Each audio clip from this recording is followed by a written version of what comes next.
All right, legends, if I can get you to grab your seat, we're going to get started with the second part of the Waste Management Symposium. This is the hardest part, isn't it? Getting people away from a table with scones and cups of tea. I'm going to have to start getting assertive. That never happens. Yeah, that's a good thing to do. We should have done that one. Welcome back, everybody. While we just wait for a couple of people to grab their drinks and snacks, I was thinking, because I was been asked to MC a waste management symposium, and I did a bit of research into like different ways people have tried to raise awareness for recycling and things like that. And I'm not sure if you saw a few years ago, there was that man who built a boat out of plastic bottles and sailed it from San Francisco to Sydney. Like this guy, he did that as a political stunt. Clever, but I also think what it did is it showed how dumb he actually was. Because if he'd have taken that boat instead of San Francisco to Sydney, San Francisco to the NT, he could have got some money out of the recycled bottles. Made a bad choice. Good political stunt, not a very smart man. That's what we learned about that guy. All right, welcome back, friends. We're into the second half of day one of the Waste Management Symposium. Please feel free to do all of the networking during the breaks and things like that. We'll also have time between each of the presentations to encourage you to speak to each other about the things that you've learned and the things that you're taking away. But it's time now for our next presenter. This is the Director of Environmental Authorisations from the Department of Environment, Parks and Water Security. These titles get longer every time. I'm really excited by them. Can we please have a huge round of applause and welcome back up to the podium, presenting on anti-waste reduction strategy. It's Leonie Cooper, everybody.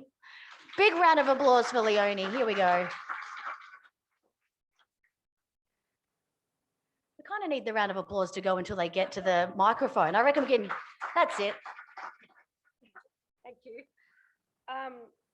Thanks, everybody. And the Minister actually apologises that she wasn't available today to open the symposium.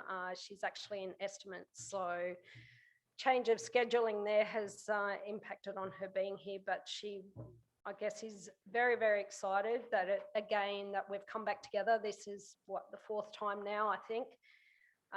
It's becoming quite an important event to bring everyone together and keep the subject of waste and recycling on the table and look for those opportunities and partnerships. So with that having been said, I guess we were here probably about 12 months ago now. The Minister, in her opening address of this forum 12 months ago, committed to all of us that the Northern Territory government was serious about looking for opportunities to drive opportunities for commercialisation of materials and resource recovery. In saying that, she actually committed that she would have us collectively develop a waste reduction strategy for the Northern Territory. I guess myself and my team have been working quite tirelessly over the last 12 months to get to where we are today. And I guess what I want to do today is share with you from all the conversations that we've been having where we're sort of landing. And what I really want to do is provide an opportunity for everyone to say, have we got it wrong? What's missing in this? What else does need to be included? And is this right for the Territory? I mean, Rick was very clear in his presentation this morning, and I think I agree with him, and the same with Con. You know, we can't try and do 1,000,001 things and not achieve anything. We really need to pick our priorities. We need to look where we can make the biggest difference in a short amount of time. So with that, my presentation today will be basically, I won't spend as much time on this as previously, but basically, how did we get here and what is the opportunity for the Territory? And realistically, what has government been doing in the last 12 months since we've been here? And then I'll go on to talk about what was our approach to developing the strategy, what did we hear? Then we get into a bit of a workshop session. I've got some people up the back that'll be taking notes. And then where do we go from here? So Gail touched on it in her presentation a lot. I'm not going to rehash it, but basically the various national drivers there that have really brought the whole discussion of waste and recycling to the fore over the last 3 years. And we've got to seize this opportunity. The reality is it's not going to be on the agenda forever. The money's going to run out. So we need to make hay while the rain, while the sun shines, I guess. Yeah, we have all these national targets and strategies and actions and things that we get collectively as a nation and have committed to achieve. The Northern Territory, we've signed up to it. But the reality is, what does it mean for the Territory? What realistically will all this achieve for us going forward? And do we have the resources? Do we have the industries that necessitate us to be involved in every single little thing? Or can we start to really hone in and prioritise where we can make a difference? So our context, we're about 1% of the national waste generation. I'm not saying we don't have a responsibility. We've all got a responsibility. But realistically, when you break down the Territory's 1%, where is the opportunity there for us? And when you look at this diagram, if we were going to reduce our waste by 30% by 2030, where are we going to do it? So for me, it's in construction and demolition waste, commercial and industrial waste, and MSW. That's really where the Territory needs to be focusing to drive a big outcome. This is just a bit of a statistics around our container deposit scheme. Here in the NT, our return rates in the last couple of years have been between 80 and 84%. For a scheme that's been operating since 2012, that's pretty good. We do know, however, that there's a number of those waste or material cycle streams that the recycling rate hasn't increased in the last 5 or 6 years. So how can we use our container deposit scheme, for example, to drive increased return rates on those types of materials, or incentivise the phasing out of the use of those materials from the container deposit scheme here in the Northern Territory? So our approach to this waste reduction strategy in the NT has really been looking at all the different levers that government, industry, community, local councils have to drive change. The reality is that government doesn't have a never-ending bucket of money. The reality is, if it comes down to hospitals and crime here in the NT, we know where the money's going to go, and it's not going to go into resource recovery. So if we don't have huge investment in dollars, where can we actually make a change? How do we use what we have to drive a better outcome? So these are the sort of levers that we're looking at, and they're all interrelated, which is why they're in a circle there. We do have the ability to look at our legislation and policy frameworks and our governance structure and improve that. How can we create the incentives, the drivers for business, for councils, for governments to do things differently? Where are the real opportunities for job creation and commercialisation? Where should we invest, or where should we encourage investment to make a real difference? We're small. We don't have huge feedstocks. We've got barriers. We've got, the distances are huge. I mean, we've talked about trying to get car bodies out of local communities, but that's only one part of the thing. Well, what about solar panels? Solar panels is the biggest emerging waste for us in the Northern Territory. I mean, most of the power schemes these days in communities is all based on solar generation. So what is that opportunity? We don't want another legacy waste issue created through housing developments. We have great research institutions here in the Northern Territory which have access to other research institutes, not only in Australia, but internationally. Through India, we've got consortiums and partnerships over there. We're close to our neighbours in Asia. What can we be doing collectively with the North that we're probably more connected to than in the South? In terms of education, awareness and participation, we need to start to change the community perception, the rhetoric, the talk, get our kids talking about resource recovery, or we're not going to use that bit of plastic because we don't want it going into landfill. Try to build that in the schools. And then more importantly, how can we all work together, industry, local government, NGOs, how do we all work together to the same end rather than going off in different paths? And we can do that here in the NT. I mean, we can sit around a table and have a chat and work things out. That's what we do. So what have we been doing? For government, we've been really looking at what are we currently doing? Because, I mean, it was quite clear from the presentation from the Commonwealth that there's a lot going on in the Commonwealth and they don't know what each other are doing. Well, the reality is that it happens here in the Territory too. Sometimes we've got things that are going on that we just don't know about. So for us, it was really an opportunity to take a big stock take about what it is we are doing in this space.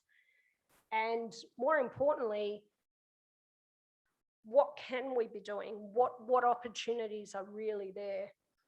I guess we've also been having a lot of targeted stakeholder one-on-one consultations with industry, with local governments, local councils, with our licensees, with the community groups, with the NGOs, environment groups, about people, what they wanted to see and what they think was the real opportunity for us in the Northern Territory.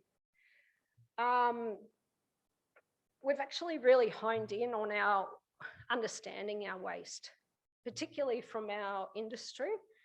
And we've recently introduced an electronic waste tracking system, which at the moment, understandably, it's only targeting the interstate waste transport, but that will be rolled out to intra-state waste transport as well, and it'll provide that opportunity for end-to-end waste tracking. And I guess we've really been trying to get clear in what the data is telling us and what is it that we really want to know. No point collecting data if you're not going to use it to inform your policy. We've also been looking at our hazardous management framework here in the NT. And I guess the clear messages that we have been receiving is that Territorians shouldn't be held responsible for legacy waste issues into the future. What can government do right here, right now to stop it? So pleased to say that the NTEPA imposed its first ever financial assurance on an environment protection licence the other day. So we're making some inroads there.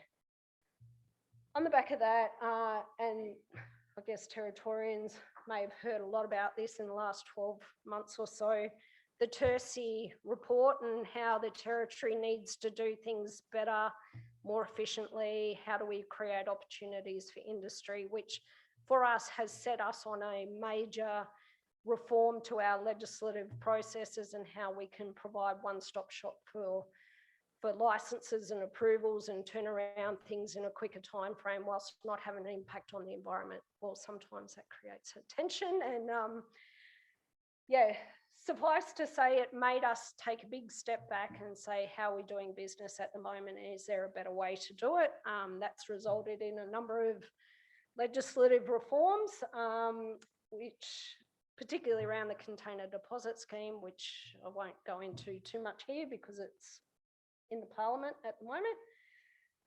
And I guess out of all the conversations that we've been having, there were two key goals that were identified from everyone. If we just nut it down, what did it mean?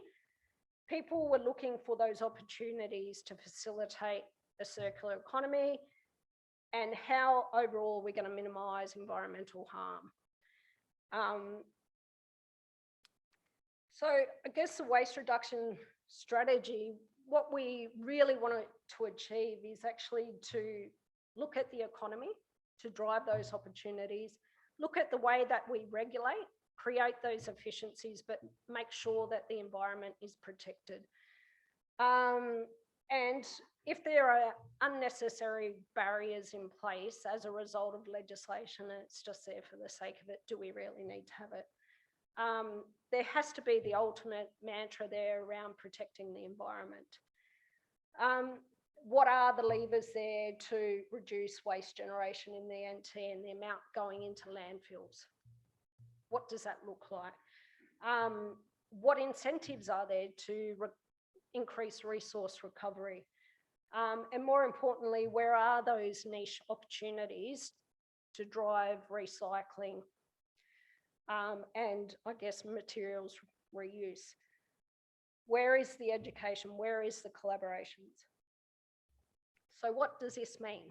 These are the things that we heard need to be included in a waste reduction strategy.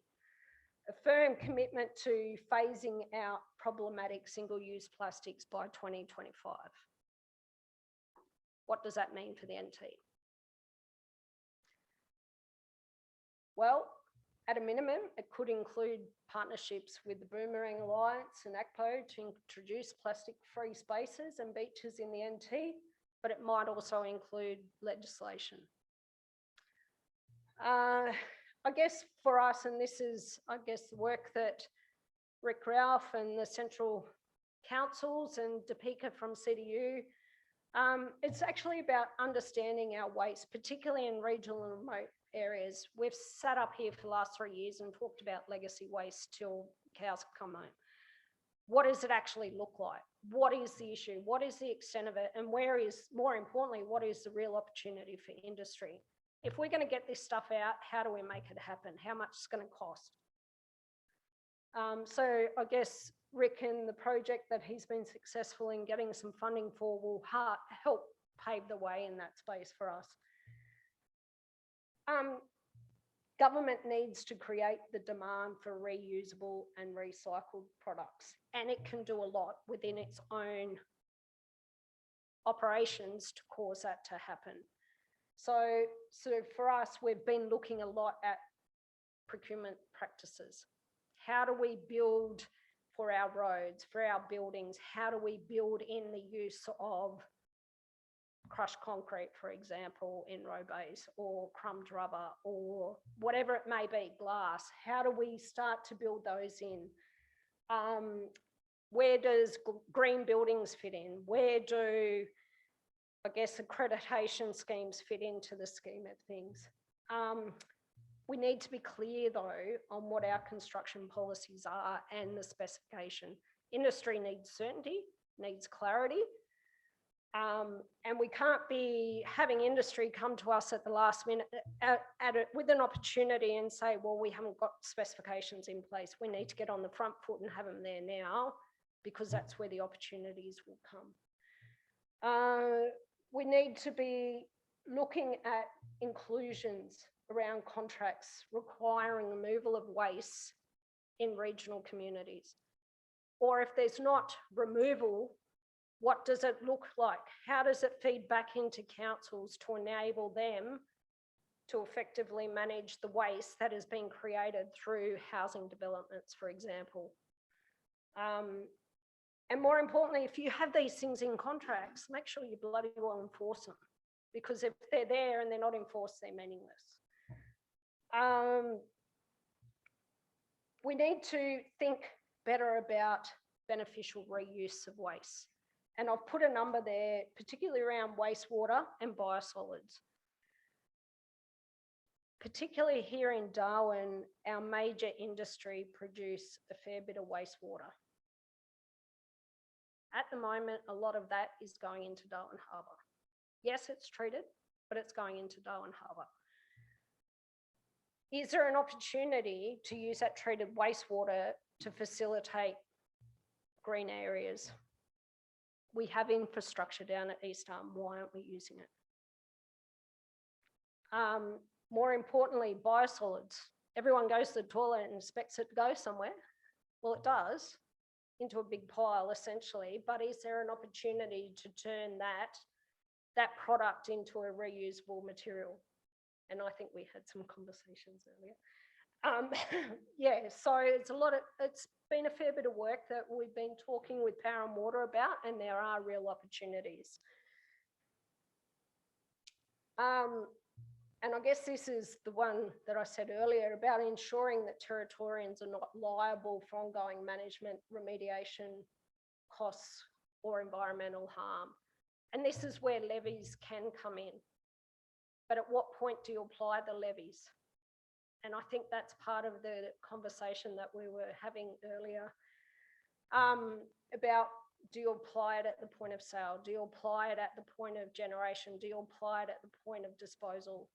And it's got to work for the territory. Got to work for the territory. We don't want to have the unforeseen circumstances caused by illegal dumping up here. We have an issue already. We don't want to make it worse. The reality is the distances up here are far greater than elsewhere, and the likelihood is that we'd never ever know about it until it became an issue. We've talked about, I guess, the data reporting and how we need to build that back into our environmental impact assessment.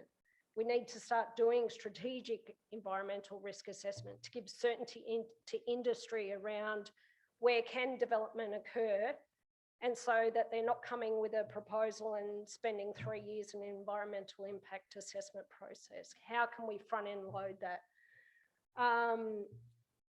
But having said that, we need to have the frameworks and the standards in place to ensure our environment is protected.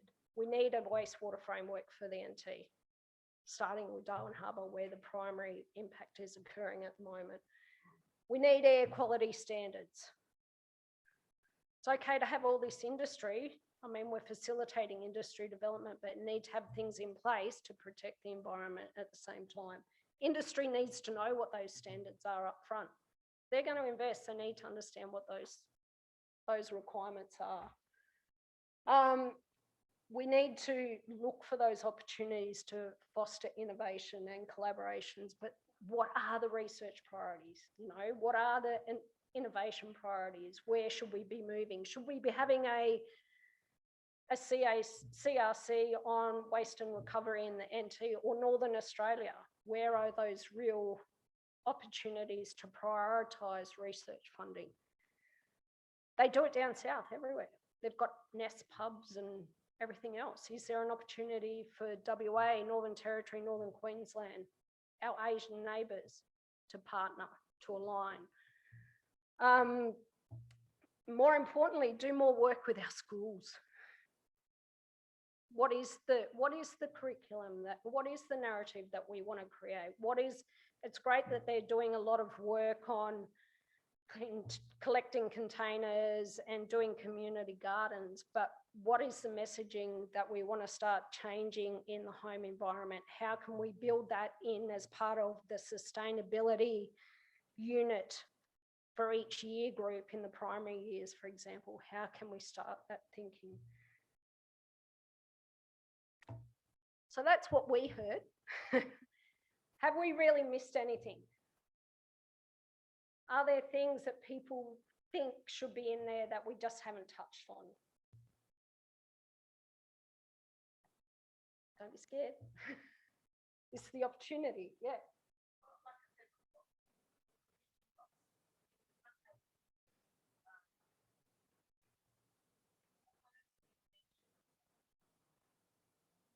Hello. I think there's a few men's sheds around and things, but we need to establish a way where we can get products, support products that can be repaired. Unfortunately, whenever anything breaks, and if you go looking for it to buy a new one, they're desperate. They say, oh, you can't fix, no, it's not worth fixing TVs. It's not worth fixing, you know, and I understand that the commercial side's out there to sell more toasters and more TVs. But I think there needs to be some incentive somewhere for things to be repaired, even if it's a bike. You know, you have your bike and they go, oh no, your bike's, oh, we've got better bikes, buy a new one. You know, like, I think there's a real problem there with industry pushing us to not repair anything.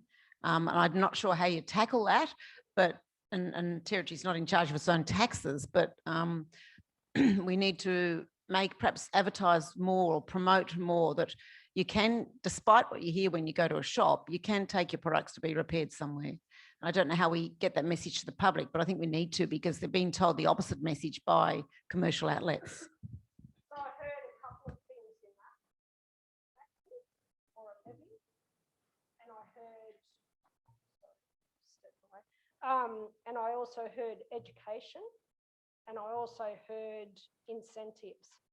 So you think there may be opportunities for government to focus in on those elements to try and drive a greater attitude around repair and rather than just disposal. Is that right? Yeah. Okay. Sorry, I'm doing that for the girls down the back that are writing.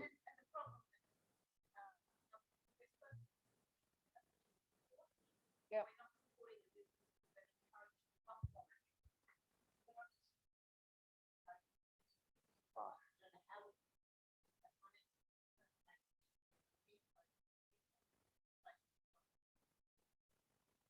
And so that's about where do you apply those incentives and the encouragements. Yep. Can I just take up on your point is that there are repair cafes that are quite popular in Europe, and I think there's some move to bring them here. And one of the ways that they did get the technology, the people with technology and expertise was using retired people, the engineers and stuff who are now retired, and they have time on their hands, so they just run on the weekends. They tried it even in Alice with Alec, and you could take whatever is broken to them on a weekend, and they would do it free of charge, just out of interest. But I think that it needed to be sustained by more formal mechanism, because it kind of died out at some point. But there is expertise, and there are people who would be happy to work in that space, and maybe it is voluntary in the beginning, but yeah, but just the fact that they're called repair cafe, it's quite a hipster joint kind of a feel to it. Could be something that we could. So that'd be like a strategy of how to create more of an opportunity for that to occur. Yeah. Value for money. The thing with these things is people often take, you shouldn't be expecting a warranty at the end of it. That I think is an expectation. If it's not working and you just go there and somebody repairs it for you, I don't think we would be thinking that if it doesn't last more than 10 days, what are we going to do even after that repair situation? And I think that kind of attitude, or just the way society, you know, we are in, that would be a bit of a barrier. When you approach these repair situations, you have to take, I mean, it's a model that we do need to investigate and find out more.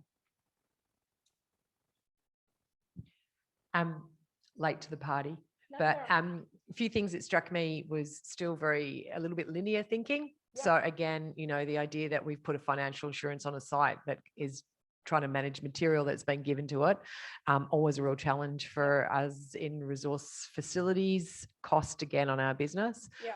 Really think the fantastic opportunity you've got coming later in the game is to learn from some other great stuff that's going on at the moment. There didn't seem to be very much going on with responsibility of the generator and how we enforce that. Yep. Victoria's new EPA Act has got a great general environmental duties framework, which is putting responsibility on the generator to know what's happening to its waste and where. Potentially that will help with understanding where the waste is going. Yep.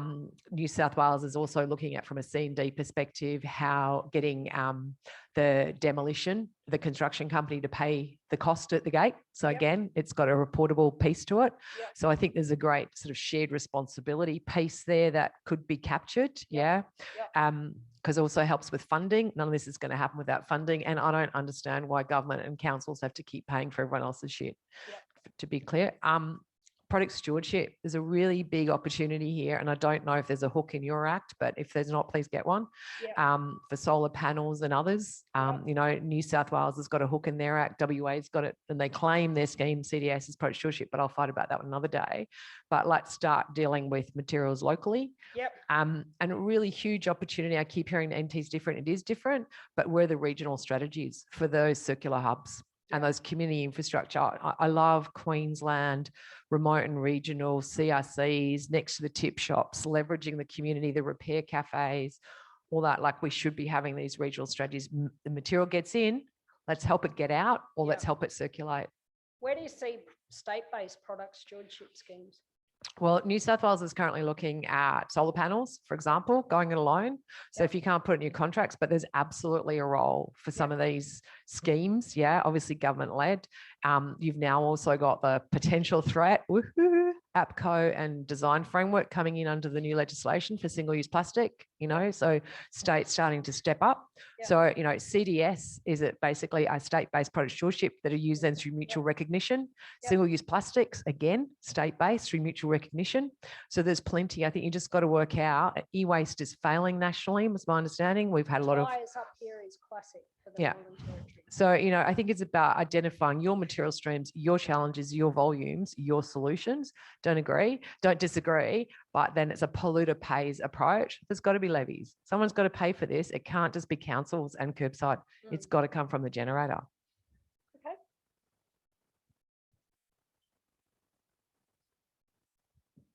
Sorry to go again, but on the question of remote communities, the trucks, the barges go out full and come back empty. I just don't understand why that can't be those empty trucks and empty barges that come back. I don't know why we haven't got that organised. I understand in previous times, I think some of the ranger groups tried to get some, perhaps it was the cans because they had 10 cents on them, I don't know. But what is there some way that government can set up a system where a lot of that material comes back on those empty freight mechanisms? I know East Arnhem's doing a lot of work in that space and have arrangements in place. And I know other local councils are having similar conversations, but is that a role where Legant can play a strategic part as well? You know, like, well, Environment Department, EPA is just a member of 8. We service the NT-EPA, but the reality is there is an industry involved there. There are opportunities for that industry to work together with local councils. Where are the strategic opportunities? And I guess that's really what I'm saying. Where can Legant and industry play a role as well as government? Correct. Yep. I've got just a few thoughts. I want to build on what Gail said about extended producer responsibility and getting industry to pay for stuff. Some of the states and territories have significant recycling targets in place for packaging. Sure. They only apply to companies that are not part of APCO, but there's literally thousands of companies that are not. Yep. New South Wales, for example, has an 80% recycling target for all packaging if you're not a member of APCO. Yep. And that applies to companies, not just companies headquartered in New South Wales, but any company doing business in New South Wales. They don't enforce it, but they could. And so Yes. you could have something similar if you had a NEPM implementation law in the Northern Territory, which I know you don't. Yep. But there's an opportunity. Yep. Second thing is, I've spoken to companies, and I can just name 3, Telstra, Kellogg's and Woolworths, about working in remote areas. And they're all interested. They're just not quite sure how to go about it. And Yep. so we're trying to work that out as well. Uh-huh. And so I think there is an opportunity to talk with them about the sorts of projects that work up here and how they might work better and how they could actually get some sort of recognition and appreciation for the good work that they might be willing to do. Absolutely. If they actually do it. But it's a sort of sales job that the territory needs to do. Yep. But I think that we would love to work with you on that. And then Yep. the other thing would be a sales job and I'm sure you would be interested as well, Rick, because you do this sort of thing as well, but a sales job to government as well. The Commonwealth has always a bit of a challenge in giving out money in the area of waste because they don't have a constitutional head of power to do so. But one of the heads of power that they do have is the Territories power, which enables them to fund stuff that happens in the Northern Territory. And like those three companies that I mentioned, the Commonwealth government, I know, looks at this situation and thinks, oh, we need to do something. And they've got 4 different things that they need to do under the National Waste Policy Action Plan in relation to remote and regional areas. If we come to them with ideas and they're well-structured ideas that look really practical and to Rick's point before, actual small-scale doable stuff, then I think they're more likely to be willing to come on board.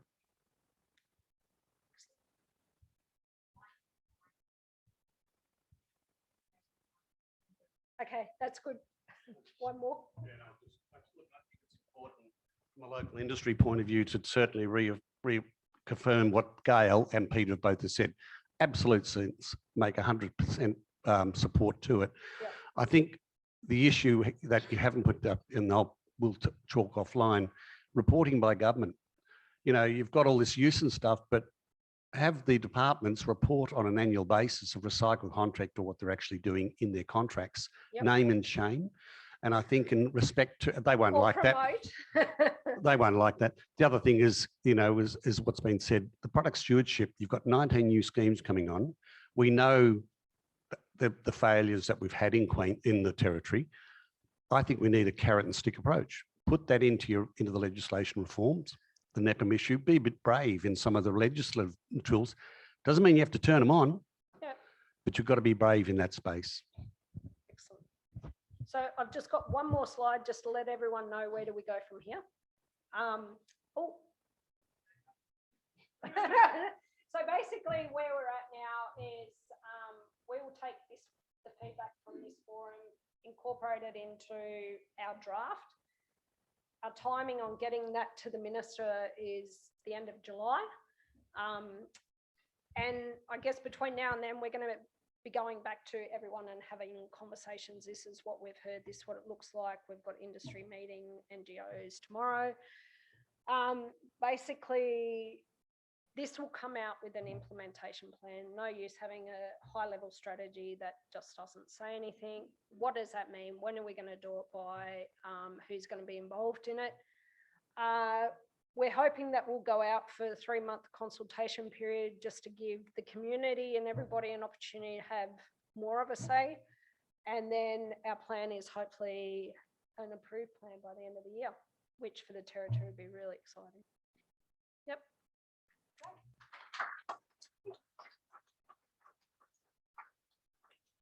Thank you very much, Leonie, and for everyone for participating in that one.